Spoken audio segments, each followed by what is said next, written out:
Super 6 માં આપ સૌનું સ્વાગત છે। સુપર 6 સાથે હું છું જિજ્ઞાસા। દક્ષિણ ભારત પર વાવાઝોડાનો ડર છે તો ઉત્તર ભારતમાં બેદરકારી અને ઝડપ જીવ લઈ રહી છે। ક્યાંક ચક્રવાત દિતવા સમુદ્રનો રોષ લઈને તટ પર એલર્ટ તો ક્યાંક કરોડોની મર્સિડીઝ અને બેફામ સ્ટંટબાજો રસ્તાઓને રેસ્ટ્રેક બનાવી દે છે। એટીએમ ચોરીના નવા કિમિયાથી લઈને અમદાવાદના ખાડાઓને લઈને સ્થાનિકોની ચિંતાની કરીશું વાત, પરંતુ એ પહેલા એક નજર આજના 6 મુદ્દાઓ પર કરીએ। દક્ષિણ ભારત પર કુદરતનો કાળો કોપ ચક્રવાત દિતવા આજે રાત્રે ધડાકાભેર દસ્તક આપવાની તૈયારીમાં છે।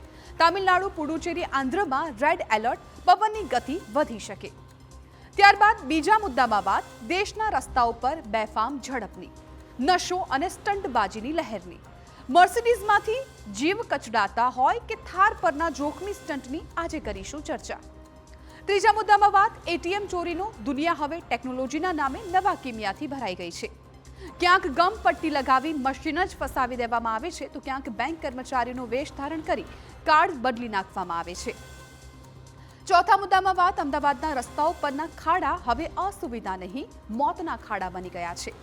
નરોડાના સેજપુર બોઘામાં એક આધેડનું જીવન આ બેદરકારી ગળી ગઈ અને તંત્ર માત્ર દેખાડો કરી રહ્યું છે। પાંચમા મુદ્દામાં વાત મુઝફ્ફરનગરના એક લગ્નમાં સમગ્ર સમાજને ઝંઝોળી નાખે તેવો સંદેશ। 31 લાખની ઝગમગતી થાળી આગળ હોવા છતાં વરરાજા અવધેશ રાણાએ દહેજને લાત મારી। અને અંતમાં વાત પાકિસ્તાનમાં રાજકીય ભૂકંપની સ્થિતિ। પૂર્વ વડાપ્રધાન ઇમરાન ખાન અંગે સસ્પેન્સ ઘેરાતું જાય છે। 4 નવેમ્બરથી કોઈ સંપર્ક નથી।